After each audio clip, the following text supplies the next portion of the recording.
Greetings, pen pals. I have a Moonman pen here today. This is the Moonman Ti-200. Now, there are some of us that when we hear a product with a name like TI followed by a number, it makes us think of a very different type of product.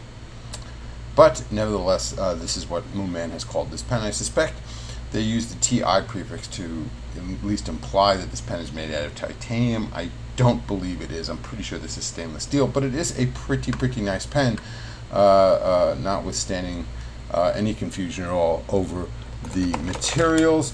It's a fairly conventionally sized pen. Here it is compared to a Lamy Safari and a Pilot Metropolitan. So you can see not a particularly girthy pen, and size-wise pretty much lined up with these guys. However, it does have a decent amount of weight to it. Weighs in at a nice hefty 33 grams. Again, pretty conventional pen. Around the bottom of the cap, there is no cap band, but it does say Moonman etched fairly nicely. The clip is a spring-loaded clip that's fairly stiff but very functional and fairly attractive. The finials on both ends complement each other. They're similarly styled. Obviously, the top one on the top of the cap is larger than the one on the distal end of the pen, but they complement each other pretty nice in these metal cone ends. It is a pull-off cap. It does post and post quite nicely and quite securely. Again, I'm a big fan of posting. Personally, I think it's short to use unposted, but your mileage may vary. It has a clutch ring here, which is what holds the cap on. I personally don't find the little nubs on the clutch ring bothersome at all, but again, this is more of a personal style thing. It's got a very long tapered section with a that terminates in a hood for the nib.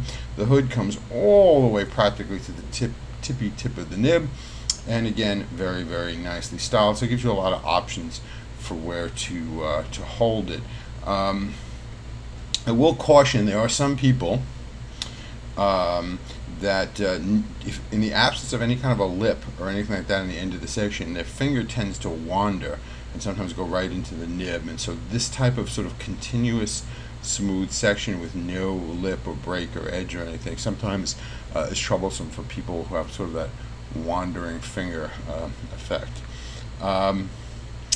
And again, just an ordinary hooded nib. You can't really see much of the nib, and again, just a normal, uninspiring plastic feed on the end of the on the end there. It is a cartridge converter to filled pen. It does come with the converter, and this particular converter features not one but two different agitators. Inside the converter, it's got a little plastic ball and a little metal cylindrical disc thingy. So that was very interesting. I don't think I've ever actually seen two different agitators in a converter like that before, but hey, why not? That's basically the parts and features of this guy. Let's compare it to some other pens now, shall we? Okay, so here is our Moonman Ti-200. This is a Wingsung 601A in the Flighter version, so as you can see, it's a little bit longer than that. And I thought I'd throw in a vintage Parker 75 just to show you how much bigger pens have gotten over the years. I mean, this was considered a average size pen back in the day when this was made, but things have certainly gotten a little bit bigger over the years. So that is our Ti-200 Wingsung 601A Parker 75. Now, of course, I know what you're thinking. You want to see this pen write, and I'm going to show you that right now. All right, like I said, what we're writing with here today is a Moonman Ti-200, and this has a steel hooded nib in fine, and this writes really well. It is smooth. It has some great flow. Really, really, really nice writing experience. Really great. Very, very happy with this. It all wrote great right out of the box. Didn't require any kind of smoothing, tuning, adjusting, or anything. Really, really pleasant writer.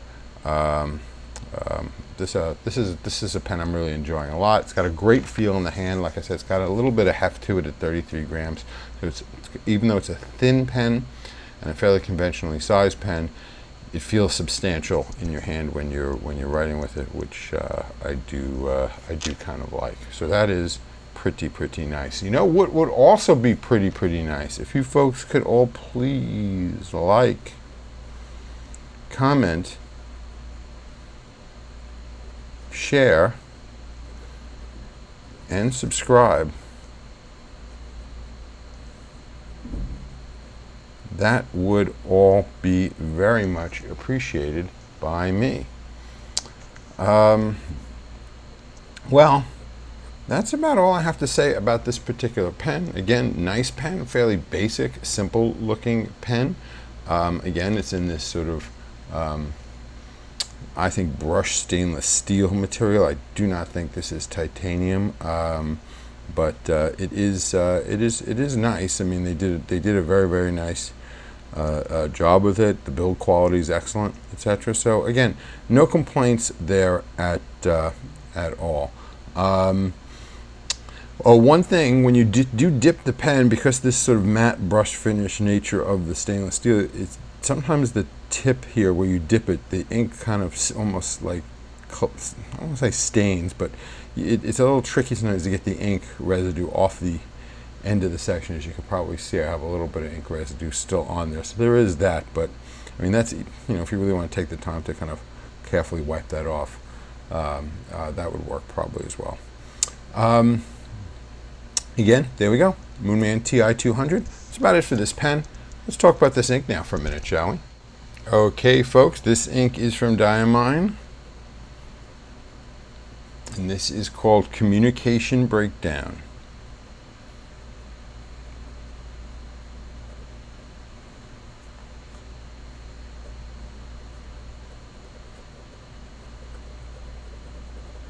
And we can take a look at the color card for this. As you can see, this is a maroon ink with a considerable amount of gold sheen. If you just, get it with the right paper, right angle, right thickness in terms of layering down the ink, etc. So Diamine Communication Breakdown. So it's basically a maroon ink, like I said, with gold sheen. Some other maroon inks we can take a look at. So here's J. Herbin Rouge Granat. Here is Noodler's Black Swan in English Roses, also a maroon ink with a little bit of gold sheen to it, not nearly as much as this one. And for just a kind of a plain old maroon ink, here is Robert Oster Kiza Wrote. So Diamine Communication Breakdown, pretty nice looking ink. This is part of a series that Diamine has that are sort of rock and roll themed. They had Smoke on the Water, the Communication Breakdown, they had Purple Rain, etc. These are country exclusives from Germany, so you would have to buy these from either on the from a third party or through a German retailer that can ship to wherever you might be located. That is what this ink looks like, pretty nicely, I might say, on this Rhodia paper. Let's take a quick look at what it looks like on Tomoe River paper, shall we? Okay, like we said, so this is Diamine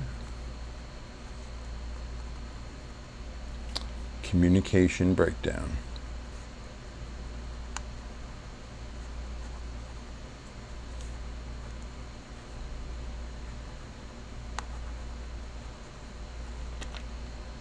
And you pick up definitely some of the gold sheen on this Tomoe River paper.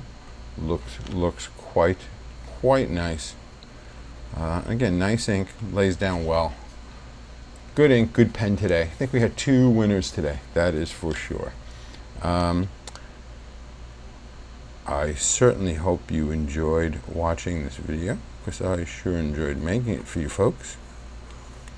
And as always, until we see each other again, have a great day. Bye-bye.